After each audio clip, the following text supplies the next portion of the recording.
Disneyland is full of history, tight spaces, and rides that feel like they've been plucked straight from a storybook.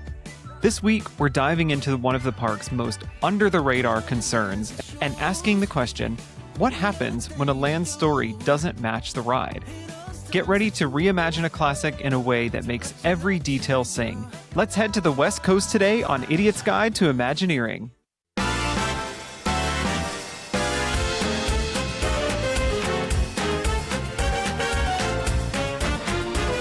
Aww.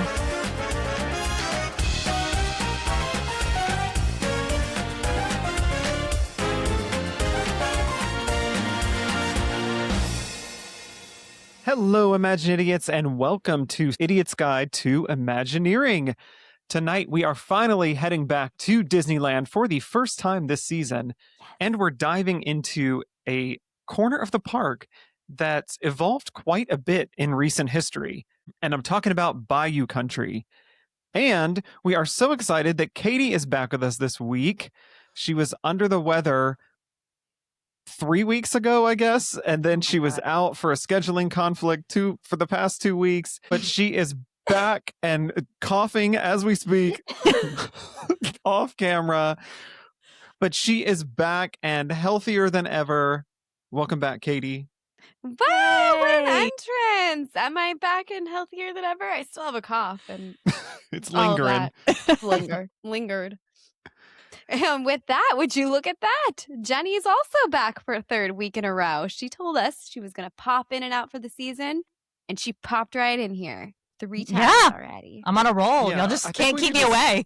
Yeah, Nope. I think we need to stop acknowledging that Jenny's back because she's on the show permanently again. She's back again. Jenny's like, no, not permanently. Yeah, please don't. No. Please don't say that. Don't tell people that. Just visiting. Yeah. I have a sneaking suspicion she might be back again next week. Ooh, I think you might be right. Yeah. And before we get started, a quick reminder, we are fully on YouTube. So if you want to see my smiling face, if you're listening on audio, don't worry. You can switch to video anytime by subscribing and checking us out. It's fun. Come on over. We haven't read a review in quite some time. It sounds like our listeners need to help us change that. If you have any thoughts about the show, please leave us a review and let us know. We would absolutely love to read it on a future episode. It's all we do. We only read reviews. We don't know how to read without a review. I know. Yeah. We may have to stop making the show until we get more reviews. Help us out. Bell without believing in her. Yeah. If you don't believe in us, we don't We can't make it happen. make an episode. We don't know how to read. We don't know how to write. It all just goes to waste. We know nothing. Nothing at all. It's fun that this is the idiot crew for today because it's a Disneyland themed episode, and this is likely our D23 2026 crew as well. So Wow. I know, Jenny, you just renewed your membership, didn't you? Yeah. Yeah. I'm excited. So as far as I'm concerned, that means it's official. We're going. We're going. Kaity, did you update yours? No. Well, you need to get that squared away because ticket sales are soon. She was And we debating got if she all that. wanted to lie. She was like, let me think about what I need to say. She's I was afraid there'd be some database that people could look up and see that I wasn't a member. And she's then been they watching know. too much of The Traitors. She's trying to think about everything she Yes. says and I'm like, I don't know. I have to second guess it all. I don't know.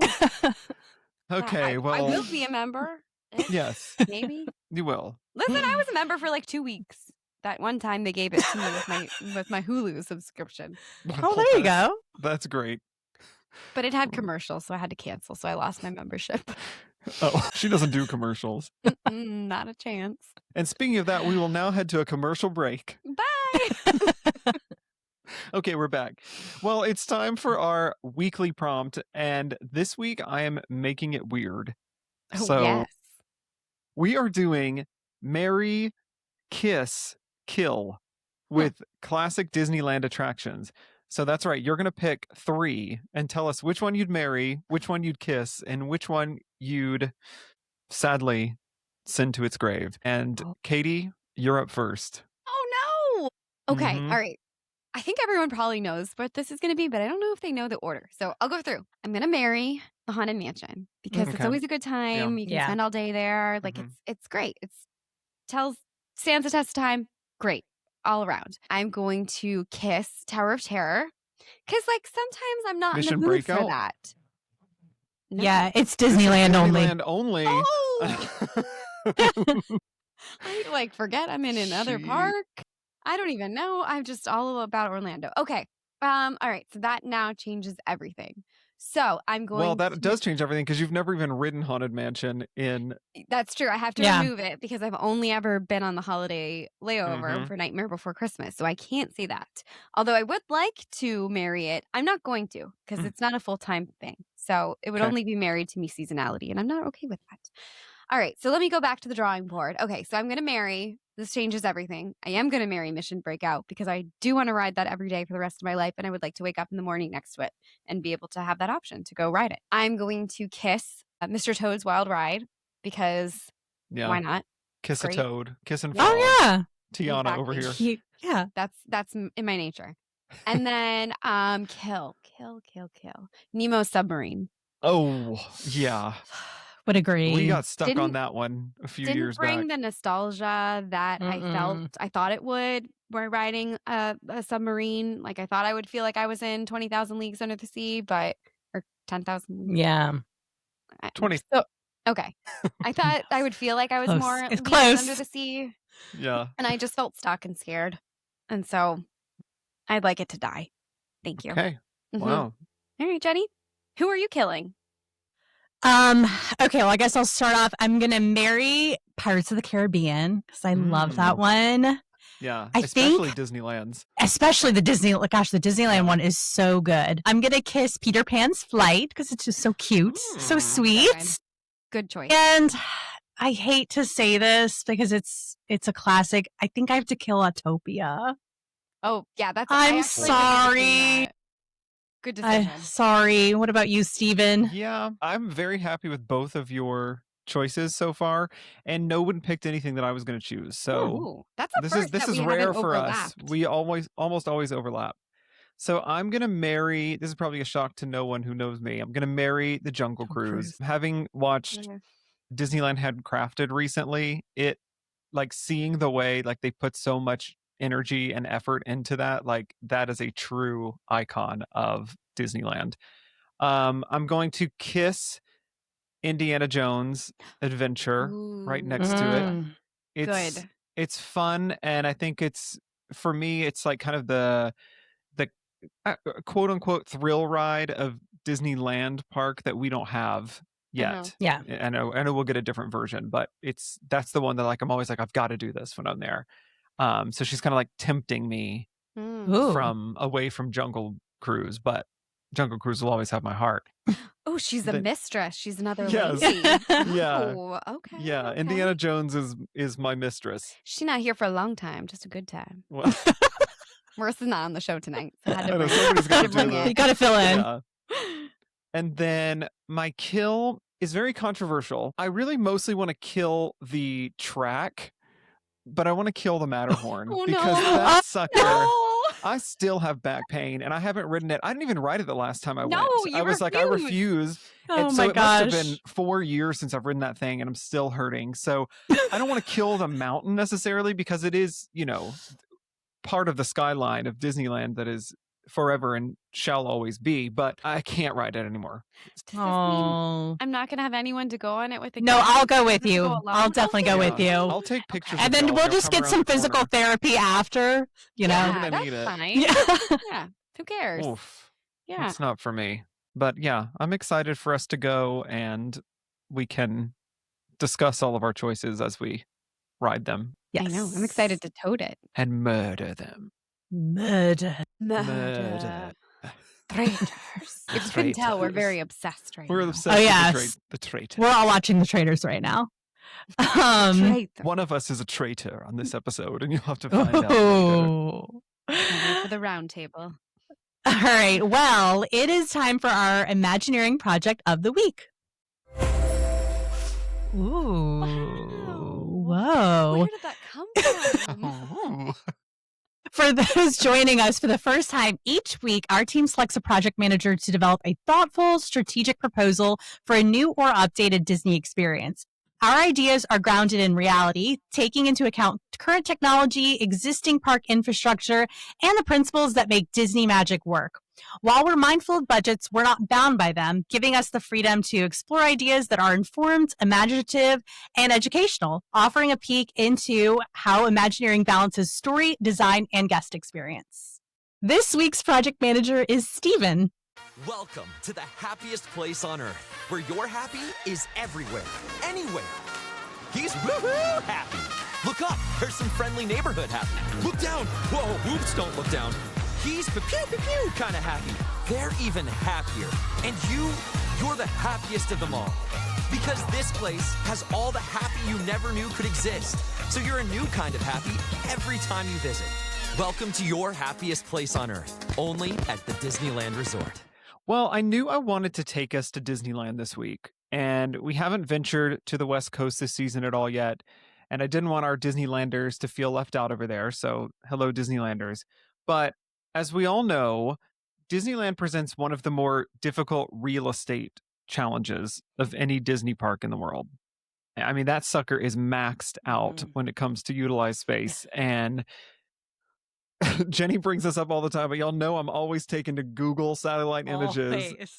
And that's a lot of the times where I start my planning for a new project. And I'm telling you, there is virtually not a single spot in Disneyland that we could add something. Who's getting kicked out is what you're saying. Correct. Yeah. She knows where this is leading. So obviously this is a challenge, and I think they know this too. And considering Pandora is likely to expand the park boundaries of California Adventure into the bus drop-off, and their entire plan for Disneyland Forward is expanding the perimeters of the park, but at the cost of losing precious parking spaces and a whole lot more. So I decided to take a different approach and, as Katie suspected, look into the attractions that don't seem to be I don't want to say popular, but maybe as cherished and heavily trafficked and precious to guests. Beloved, fun, a good time. Everyone wants to ride it. Everyone wants to enjoy it. A fan favorite. You're saying it's none of those things. It is. I don't think it's any of those things. I think. Okay. I don't think anyone dislikes what I am removing, but I don't think. Did one of us already murder it? No, actually. Oh, okay. Mm-hmm. Yeah. Okay. Surprise us. So it led me to two of your murders, though, which were Autopia and Nemo Submarine Voyage, which is funny that like I have this kind of written out this way in our outline.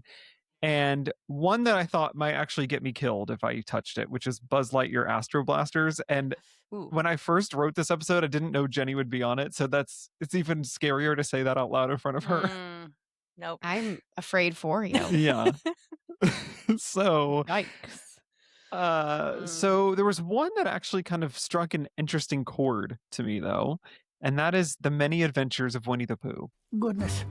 Okay. Now, see, yeah, there was a very tepid response. I don't think anyone had a huge emotional reaction to that. Well, Marissa's not here. And Marissa's not here, so that works in my favor. It does. There you go. So maybe that's actually the secret reason we swapped them out tonight.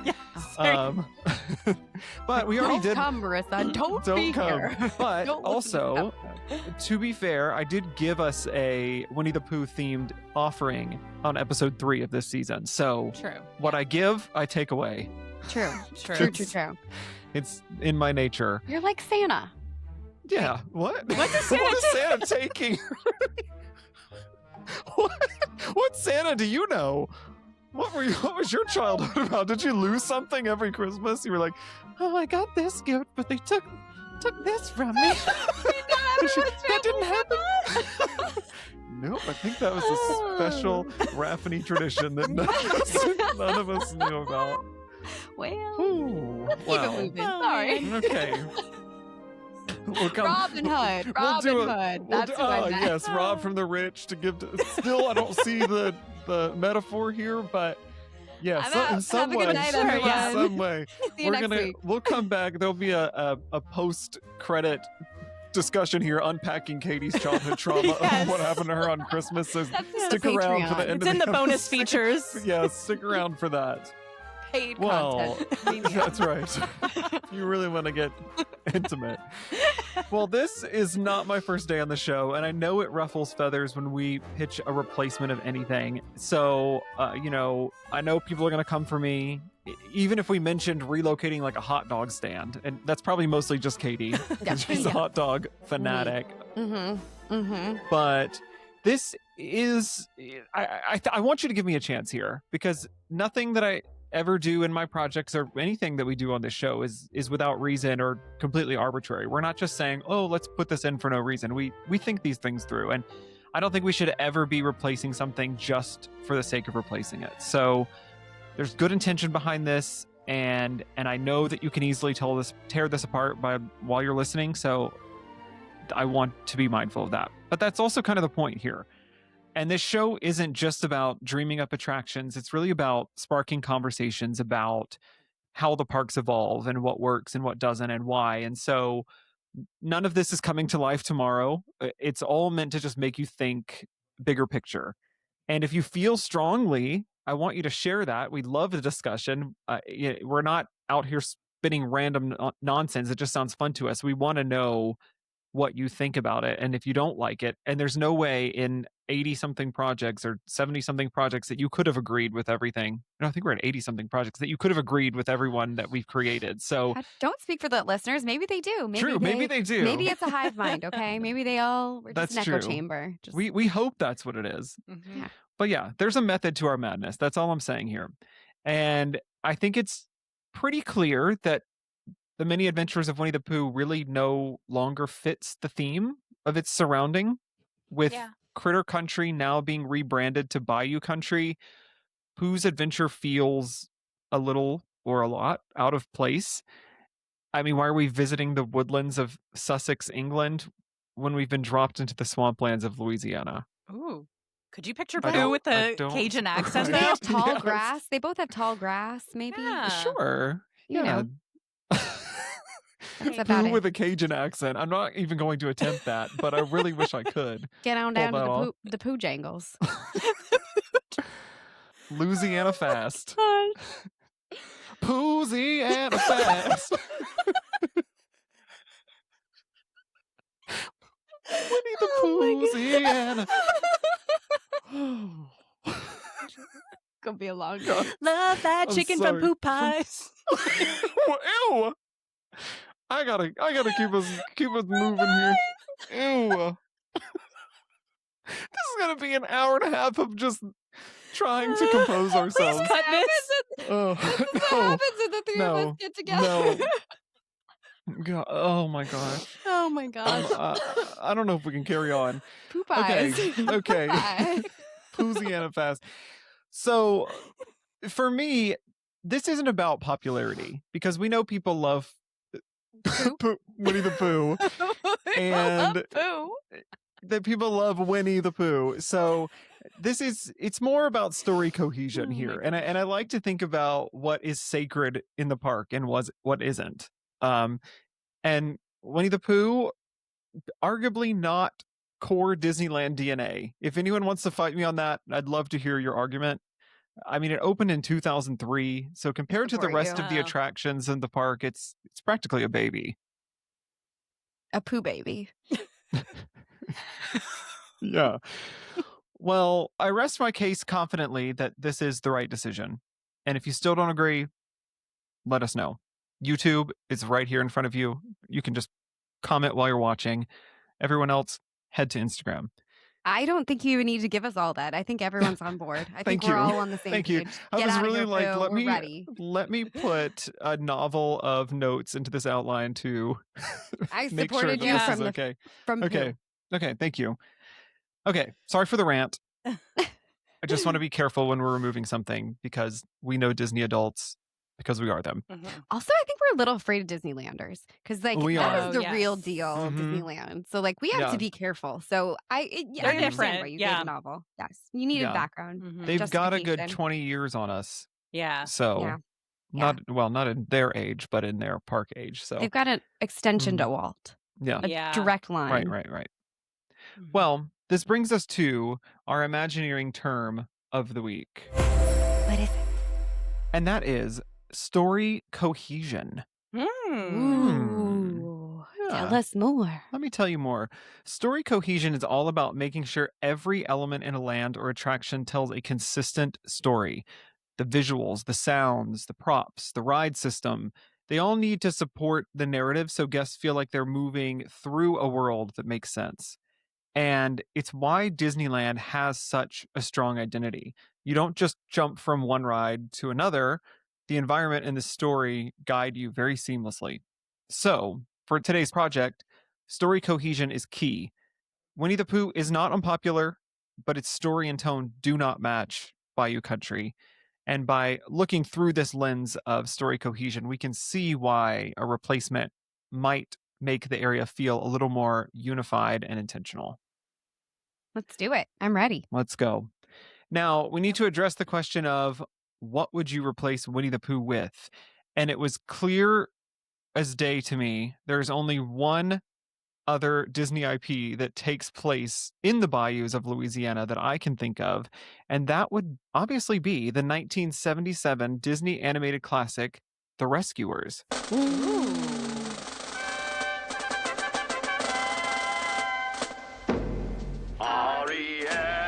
R-E-S-C-U-E, Rescue Aid Society. Heads held high, touch the sky. You mean everything to me.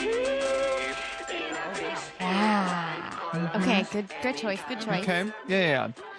The story starts in New York City, I know this, but a bulk of it takes place in the swamplands of Poohsiana, near Madame Medusa's evil hideout in the Devil's Bayou. The Devil's Bayou. So immediately appropriate for Bayou Country, right? Mm-hmm. Oh, yeah. Yeah. Now, I can hear the reactions to people listening out there if you're in the car and you just said, what the? I know that this is a interesting IP choice. And I know you're saying Disney isn't going to revive a 50-year-old B-level movie. Well, I don't want to offend someone if it's A tier for them, but for a brand new attraction. And I get it. And I see that as the knee-jerk response. But here's the thing. This isn't about reviving a movie.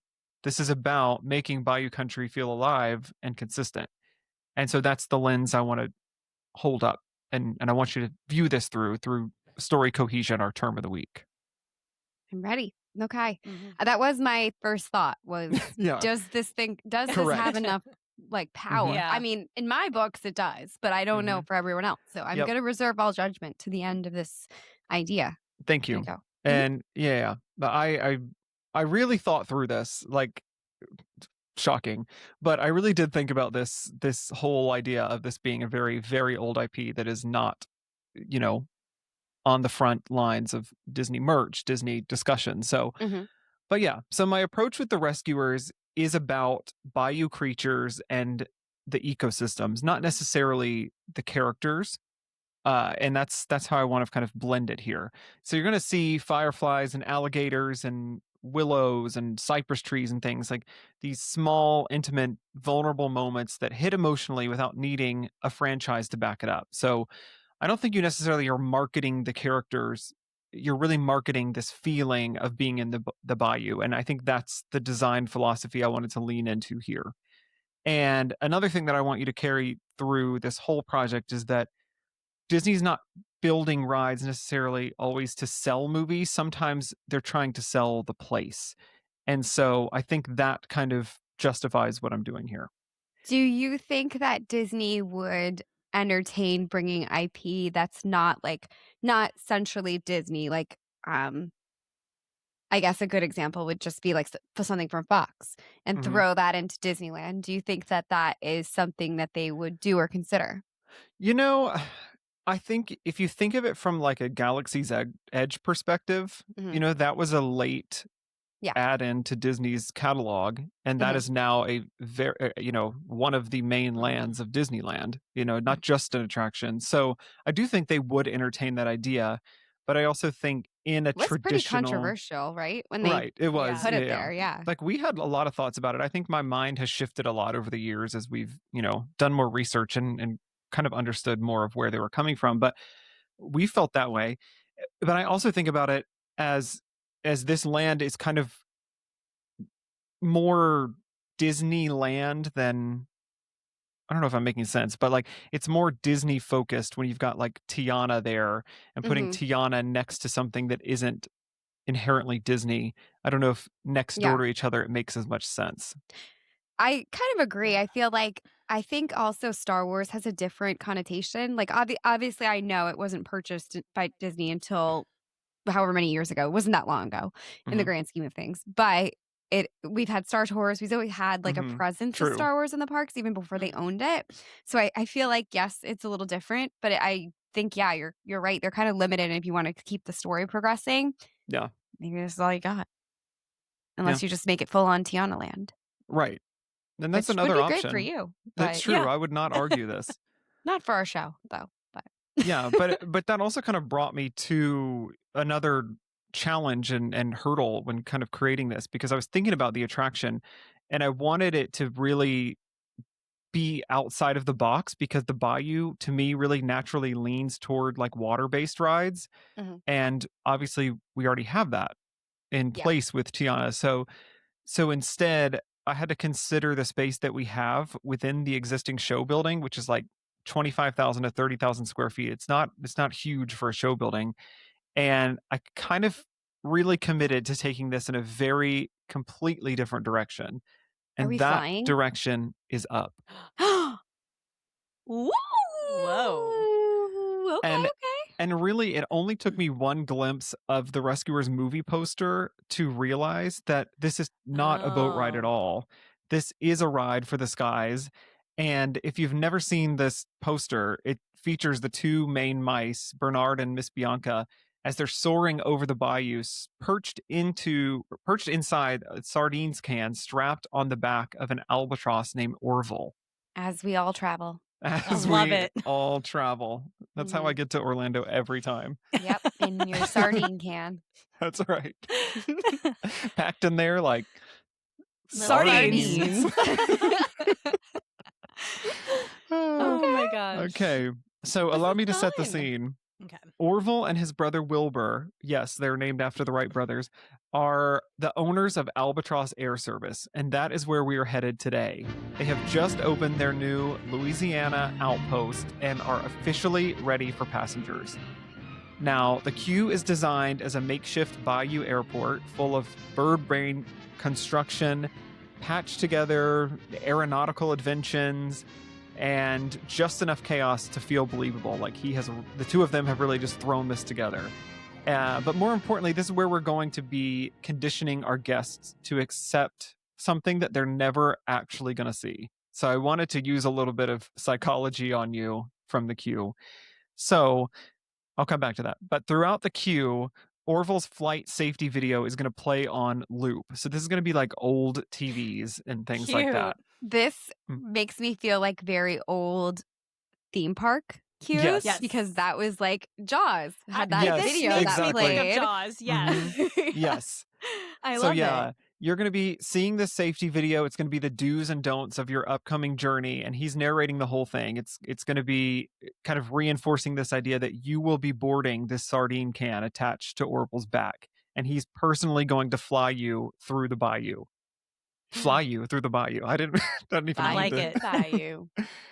So that's why. So the reason that I want this visual imagery to I want you to see this over and over and over while you're in the queue, because obviously we cannot build a 100-foot albatross for guests to ride Why not? to kind of create this, size of you being a mouse, and the perspective is going to be way off.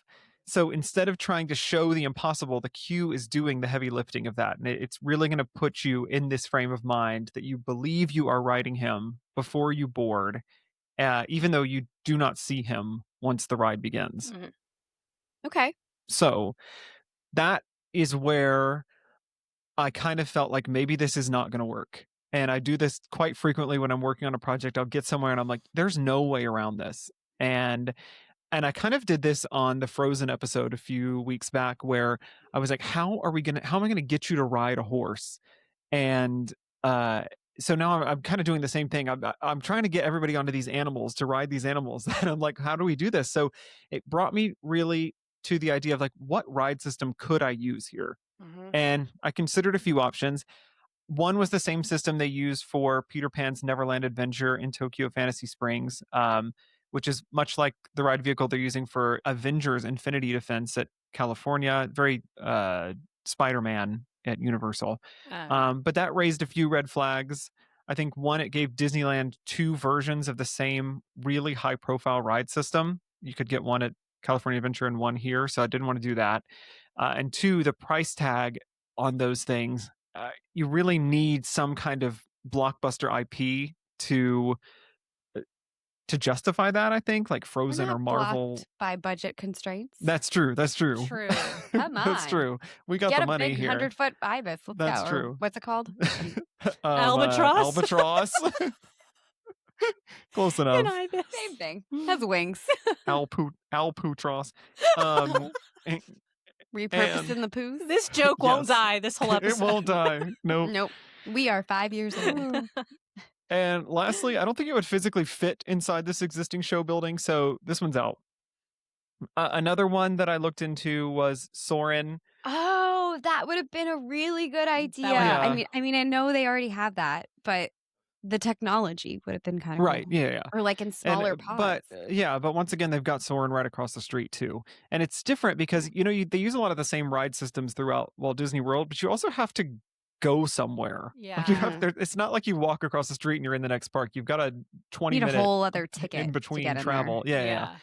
And yeah, so I felt like Soarin', incredible experience, but it's just unrealistic for this footprint and this budget. So I thought, couldn't a classic film call for a classic ride system? Like, why are we trying to do something that's so innovative and different when this is a classic IP? So why not use that? And one that still retains the same demand, if not more, than when it opened 70 years ago.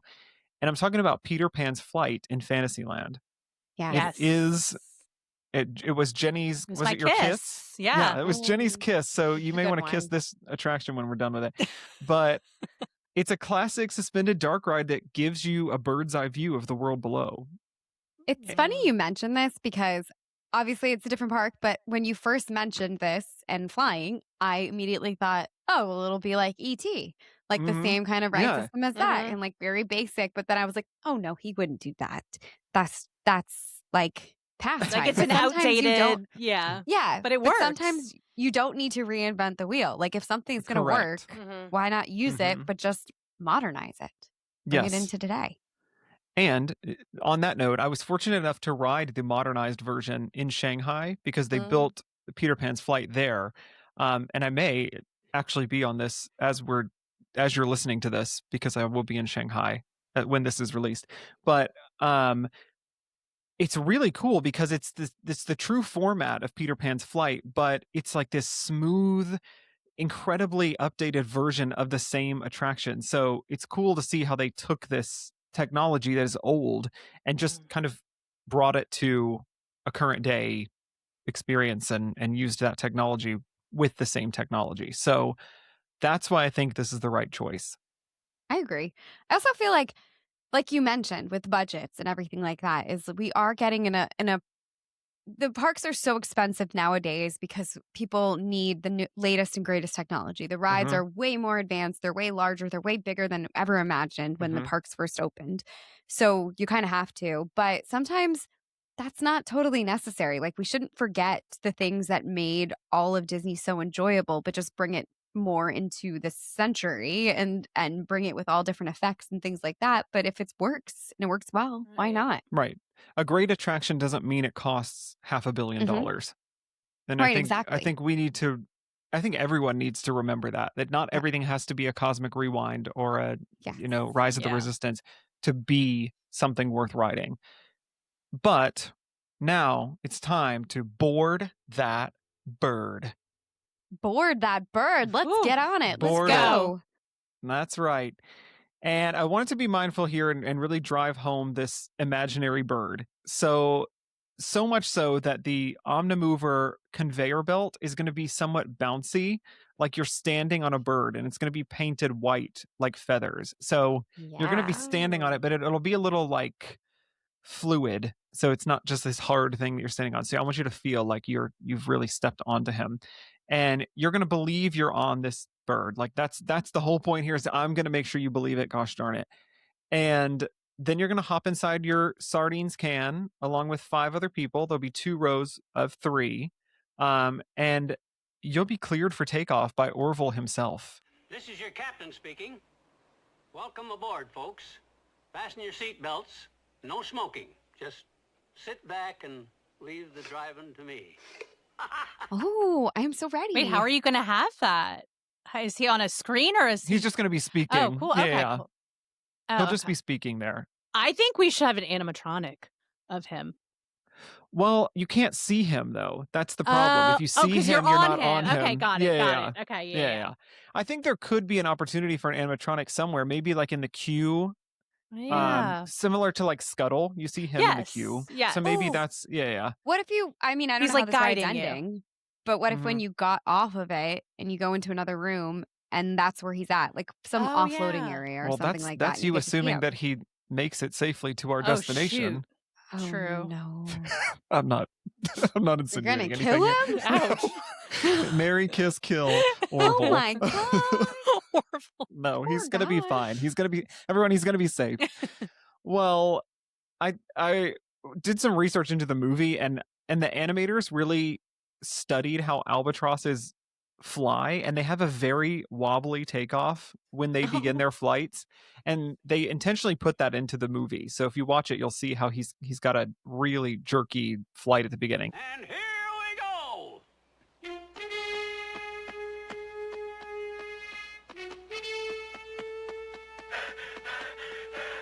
Sure wish we'd have taken the train.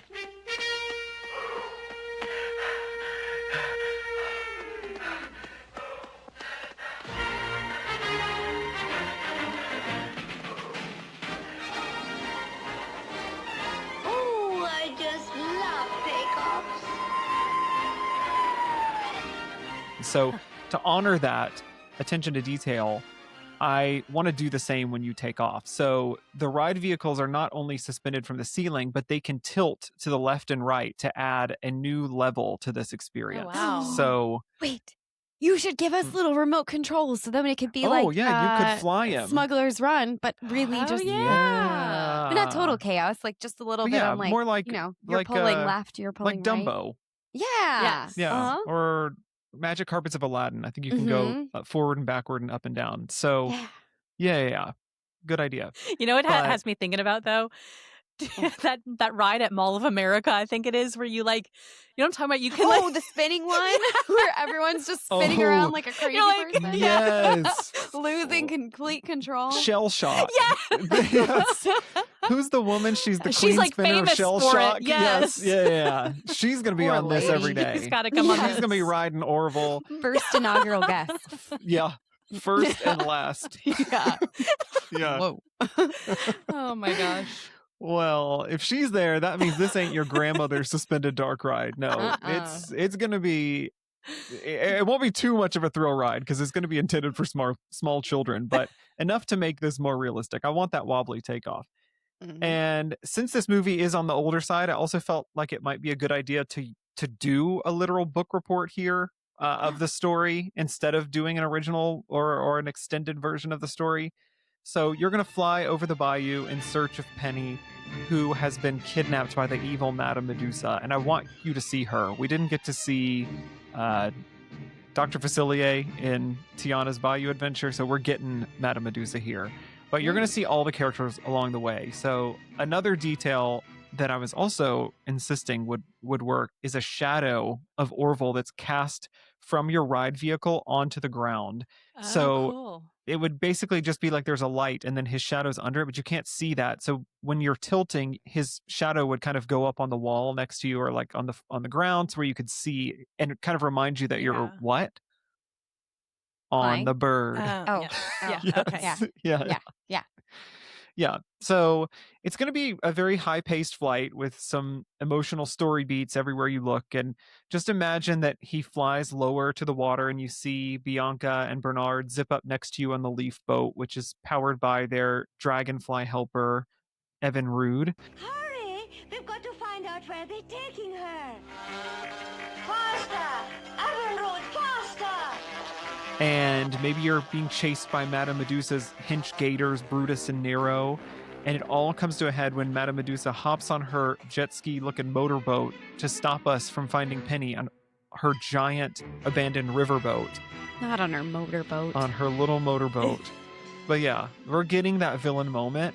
Let me refer back to the D Ticket Awards where Dr. Facilier Erasure won the award for the Cardi B What Was the Reason award. So that will not be a nominee ever for that award. No. But it all ends with us saving Penny and putting the rescue back into the rescuers. Oh, Like that was it. a fun little change up. I liked that. And a very unexpected IP, but Yeah. I'm glad for it because that is, I Yeah. know what you said about nostalgia and throwing it in for fan service, but like that is not from our time. We're Right. not that old. Mhm. And we still love it and know it. So Yeah. I Yeah. don't know. It's a And good maybe one. it gives kids a reason to go back and pull that up on Disney Plus Yeah. and say, remember that I think red bird we rode, Mom? Yeah, I know we've kind of talked about this a little bit, but because when we were talking about living with the land, but you are seeing, I think, a resurgence of some things that people are looking for. Like one of them I've noticed is this huge resurgence of Marie from Aristocats. She's a huge Yes. character now. The You're right. Lord You're that right. she is finally getting her Yeah, moment. and it's like it seemed like for a while no one really knew that movie, but seeing so many little kids like love Marie, it's really cool. And so I think that people are kind of looking to kind of check out some of these older classics. And I'm really happy that there's more focus on animation, like the traditional Yes. animation style, and like having something like this as well, because I think like Hollywood Studios going back to the animation courtyard and all of that and what our plans for it, it seems like maybe Disney borrowed some. But, it feels very much like there's kind of like a resurgence and appreciation again for this type of Yeah. storytelling in Disney history. So I think this is kind of like a perfect time too for something like that to exist. I agree. Yeah, and I think kind of going off what both of you are saying, if I can speak, maybe Orville could be that moment. Like he could have his Marie moment, and think of it from like a merchandise perspective. You could be selling these like pilot hats Popcorn with goggles, buckets? or popcorn buckets, or like a plush Fill them up with. Albatross, or what you could sell his like air service airline T-shirt. Like Oh, like that's the dads could wear that, cute. or My and God, it's Yeah. how fun would that be? I think you could give him a moment, and maybe there's a meet and greet for Orville for guests, and he becomes this new kind of park icon for that area. And it's not really trying to push the IP necessarily, but it's really reinforcing the story here and giving guests a way to kind of take a piece of that experience home with them. And so I felt like it's kind of subtle, it's kind of smart, it fits with like the whole story cohesion mindset, how even small details can support this world you're building. Yeah. What is the time decade that this movie takes place in Tiana? Is there any overlap or anything I as feel well? like it's very similar. Hold on. Yeah, that's what I was can thinking. do- Like it whip seems out the similar, old right? Goog. No, get the I feel Goog like going. they're Because What? that's as well. Like it's almost like you could even have like cross story interaction Yeah. too in that whole area. Let's see. Yeah, that's true. You don't have our resident researcher Keach here tonight. Oh, it's set in present day, so it's more 1970s. Oh, okay. So it's more of Yeah. the future for. Yeah, it would be a Jeez. little for Miss Tina. Hmm. But yeah, I mean, I think they Okay. could still interact. I mean, look Yeah. at the way that you've got 6 different princesses on a parade float coming on Main True. Street that all have different timelines. So I think Yeah. there are ways to do that. And there's a lot of animal crossover there. You've got like gators, you've Mhm. got the fireflies, you've got things like that. I think there's ways to do that. It could be what was it called? Critter. Critter Country. Yeah, that's Yeah. what it was. Yeah, it could be Bayou Critter Country at this There point. you go. Yeah. I'm on board. I really like this idea. I do too. Thanks. Yeah. Well, I like to always think about the projects that we create from like a zoomed out, bigger picture perspective. And I think asking the question of why does this ride and this story, really this kind of whole idea, why does it only work at Disneyland? And I think, first of all, the footprint. We've discussed that Disneyland is tiny. Every inch is like crucial there. You can't just drop in $1 billion e-ticket and call it a day there. That's where they really have to be creative with what they do. And every detail, I mean, props, lighting, any path, it has to reinforce the story. And you cannot cheat the experience here. Of any of the parks worldwide for Disney, this is the most important story cohesion park I can think of any of them. Every single element has to support this narrative so guests believe that they are living inside this world. Yeah. I want to live inside this world. Same. Yeah. You just want to get in a sardine can. I do. But you know what? Actually, that gives me an idea for opening day. So the opening day celebration, y'all. So I was watching this on Disney Plus, and it's called Disneyland Through the Seasons. And it's basically like an episode of The Wonderful World of Disney and or Wonderful World of Color. And but they were showing Disneyland from 1966, and in Tomorrowland, there's a man with a jetpack that flies like very high and goes all around the castle and everything. What? It's crazy, and I can't believe this was in 1966. In the 60s. It's crazy. But I feel like we should bring that back. I don't know. Wait, how does that even work?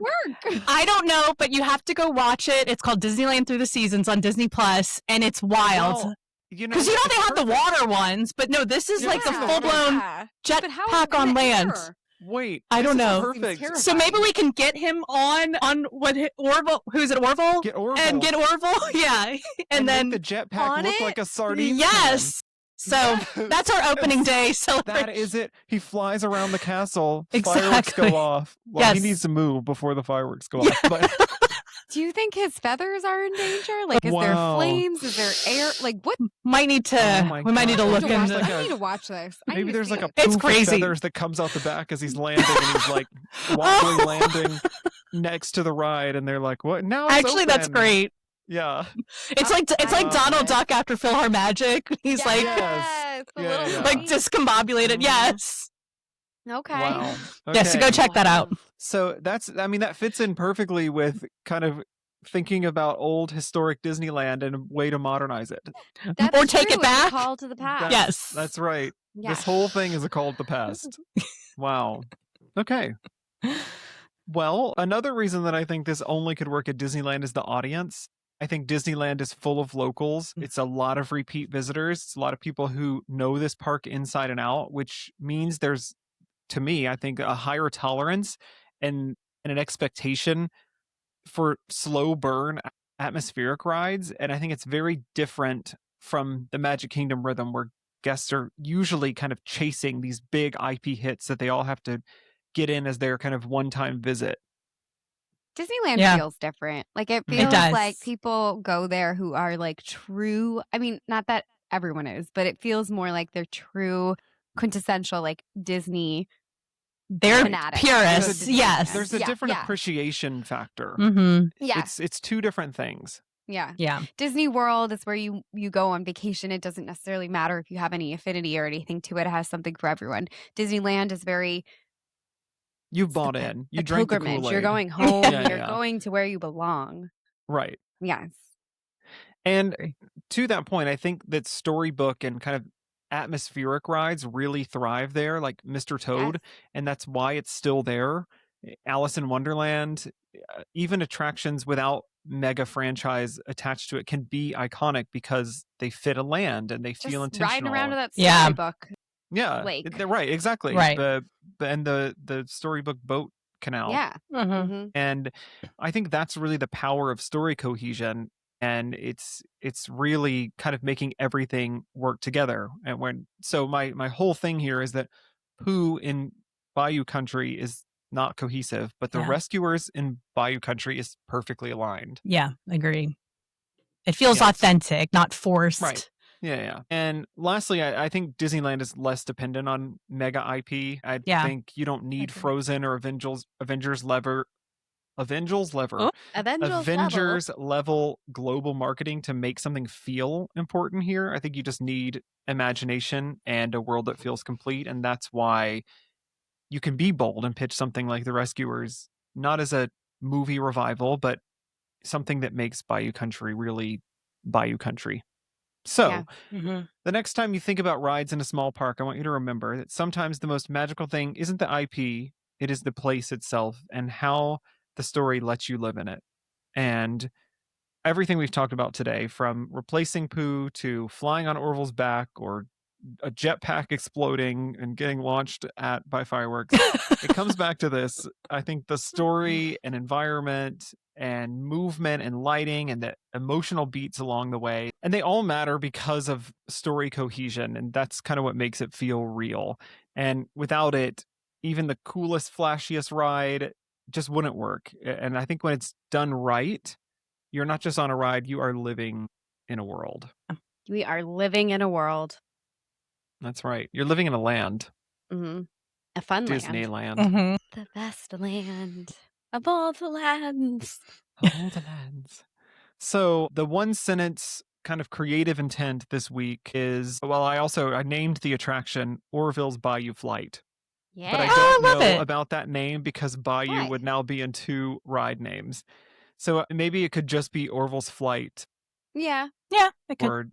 So we're workshopping that one, but the description for the map would read: soar above the Louisiana swamps on the back of Orville the Albatross, dodging hinch gators and rescuing Penny in a high-flying adventure through the Rescuers' Bayou Country. Ooh, I like it. Yeah.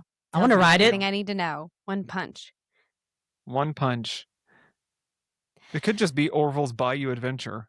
And then you really got to just determine if you want Tiana's or Orville's. Oh, which way? Maybe it's just like the sister ride. Do you want to fly or do you want to Maybe float? you get off one, it just feeds you right into the other one. Yeah. And you get to backdoor the queue and just go right on it. Yeah. Mm-hmm. Okay. Yeah. Mm-hmm. Yeah. Okay. Yeah, maybe you exit one ride and it's like now a second ride that you don't wait in line for. You just get that's what you're saying. Yeah, it's like a 2-parter. 2-in-1. It's a 2 like for a 1. twofer.